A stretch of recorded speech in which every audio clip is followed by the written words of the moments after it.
This lecture is about an introduction to unified software engineering. And exactly, we're going to look at critical look at existing software engineering.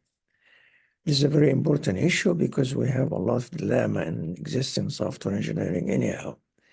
So this is, let me see. The objective here, we're going to look at motivations, goals, false claims, problem space and solution space.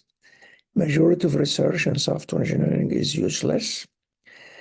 Software engineering aspects, critical look at other aspects, final remarks. Let me walk through each one of those. Motivations, number one, highlights all the existing problems and pitfalls of existing software engineering aspects, more than 60 sub-aspects, at least you know, it's huge. Number two, address and discuss critical look at each existing software aspects, such as methodologies, modeling, domain analysis, function and non-function requirements, software design, software architectures, economics, research and teaching, and so on. This is quite a few things we have to do in this case. Just to provide a list, and then we address each aspects differently. Motivation 2 points out the many nonsense issues of existing software engineering. In each aspect, there is a lot of nonsense stuff.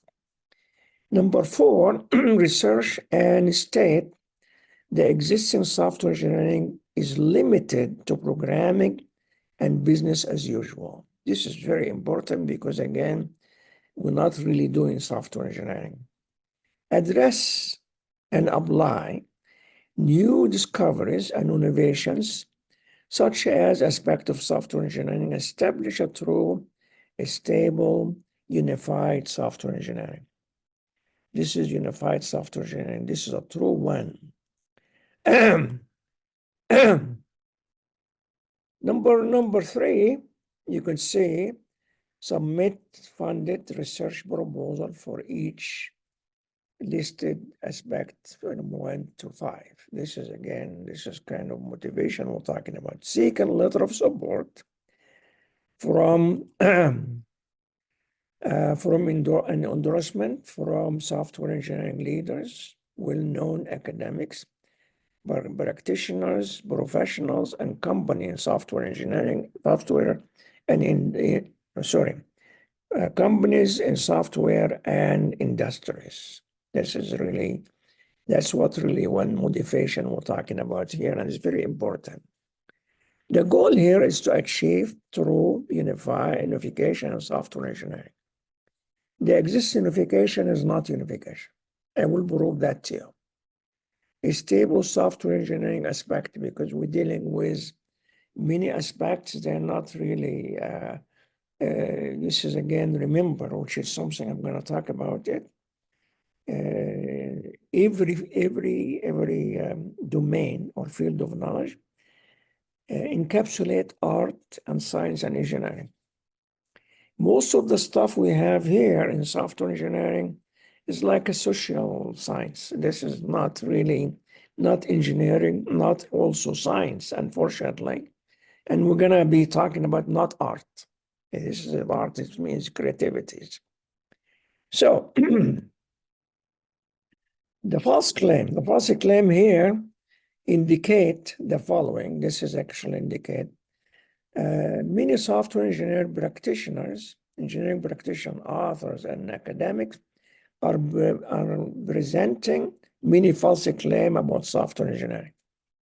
They only see and know is programming aspect of the software engineering, and they are missing the essential aspect of stage of software engineering. They're just concentrated on programming. This is really unfortunate, to be honest with you. So the problem space. So there is 2 spaces in developing software engineering. The problem space, which is actually indicate the what. This is very critical. And there is the solution space will create the how. This is the what and the how. I tell you up front, we cannot do the what. We have nothing to do with the what. Read all the software engineering books. They really avoid the what completely, the problem. This is again, what no one knows the what and how to specify the what. The specification you say is not the right specification. Understand the problem and represent it in the what. We are talking about the functional and non-functional requirements. And this is again the responsibilities, the collaboration between classes, testing aspect within the modeling aspects of those problem properties. Unfortunately, this problem space is ignored in teaching, training, research, and practice. And it's a dilemma. So because again, you cannot build any system without understanding the requirements there, the functional and non-functional requirements. Remember this. If you don't have it, you build wrong solutions and problematic solutions and a kind of warm solutions. This is very obvious in software engineering. I don't know why they ignore it. And actually, the reason for that, do you know why? Because no one knows how to specify it. This is a problem, big problem. So the solution space is actually talking about the how. So the how here, as you can see, design, architecture, and coding. Creativity work, very creative work. And this is, again, we're going to concentrate this on each one of the stages to show you how this work is creative. And this is, again, is not easy to do. This is not easy at all. But again, if you master it, you become a genius in software. Remember that. Creativity is a solution presenting the how-to. The how-to is actually, as I told you before, is aspects, concepts. And this is really make it a big dilemma too, because we don't understand the unified world. This phase has many problems to deal with. There are many solutions. That's one problem. And this is, again, there is other problem we're going to talk about in more detail.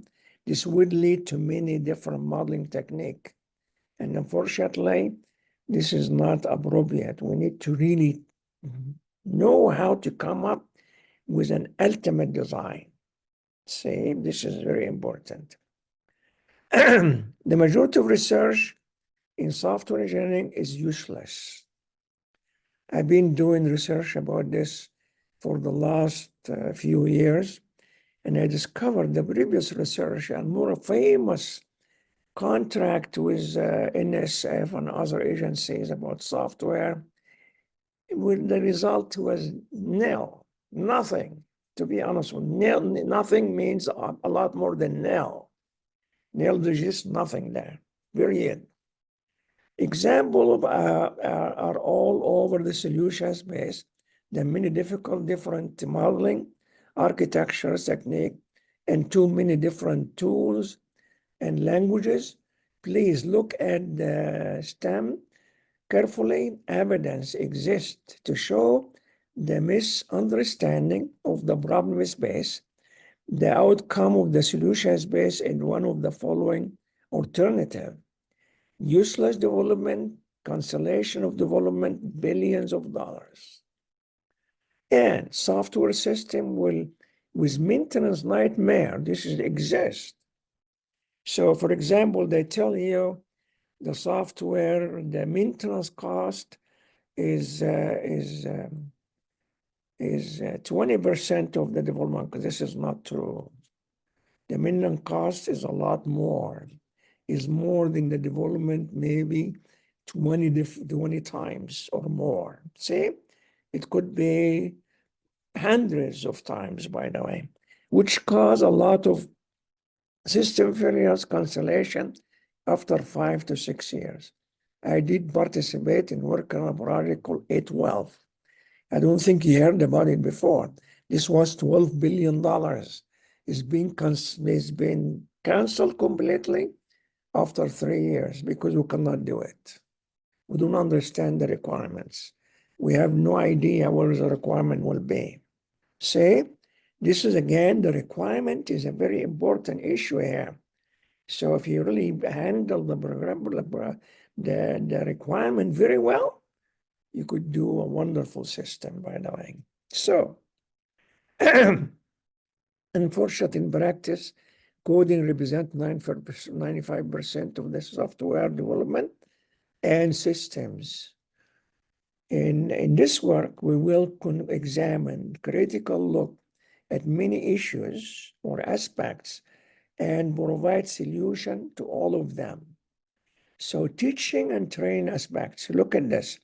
This is we're talking about 60 or more aspects of software engineering.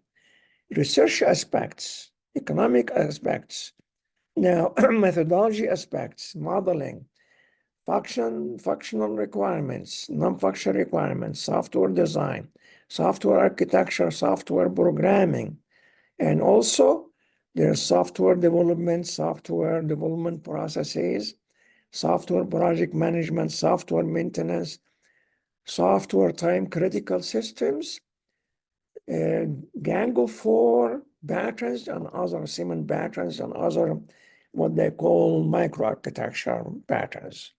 This is again, and we're going to have a list of critical look at it and show how to fix that too. Each one of them, smart system, and keep going. So critical look at other aspects, see, such as research agencies. You're actually part of their, those aspects. And societies and association of magazine, journals, media, conferences, and professional societies do not promote innovation in software engineering. Why? This is again another problem. There is a lot of creative motivation, innovations, and discoveries too, by the way. They cannot promote it. In one instance, I submit a theme issue to IEEE software, and they rejected. And I have, in my history, in my record, 13 theme issues. They're all very successful, and they're all really in a very major flagship magazine and journals. They said, this is your own work. Means your own innovations. Don't come around us anymore. And the reviewers was really funny. Anyhow, just telling you. So why? All the editorial boards and conferences committees meet the following quotes. And these quotes, I didn't really do it here. The one who lacks the thing cannot give it to others. This is happening even in research agencies, funding agencies. They don't really know. They're actually from the crowd. They couldn't really reject any innovations and any discoveries. They don't want to do it because, again, business as usual. If you make a little change, things would really come into a lot of problem. I don't know. This is, in fact, that's going to save a lot of money and a lot of energy. Anyhow, collective fear stimulates herd instinct and tend to produce falsity toward those who are not regarded as a member of the herd. And unfortunately, I'm one of them, to be honest with you. Everything I write, I give it. Now they really stop me from publishing too, by the way. This is crazy. It doesn't make any sense. So we need to really come on this because software is the major drive and innovations and discoveries in any field of knowledge. This is a debate between the hardware and software people. Hardware win. Why? Because they have hardware. You can teach it. But software, unfortunately, they have a dilemma because, again, the software is not seen and touched by anybody, by the way. Anyhow, so final remark. We are planning to form a consortium of software companies, gurus, and advocates to work together on many software engineering aspects, such as participate as an active member of this consortium, resubmit or submit funding research proposals for each of the software engineering aspects. Because what's going on here is actually a big joke, really big joke, seriously. So, and this is actually very destructive to any economy too, by the way.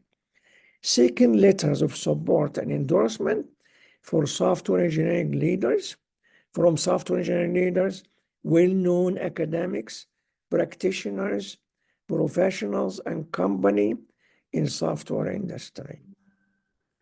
And this is actually the whole entire talk, and I hope this would really be a very good start. I have a solutions, and we have to really examine this solution in this consortium and submit proposal on it. The solution is going to make software engineering is very stable, because software engineering part of building anything in knowledge. Software is actually at the point we can be repeating what we built it before, and we have the same song. It doesn't make any sense. All this is a propaganda about people build, about what we build in software engineering. It's actually embarrassing too, by the way. So thank you. I see you in another lecture. Take care.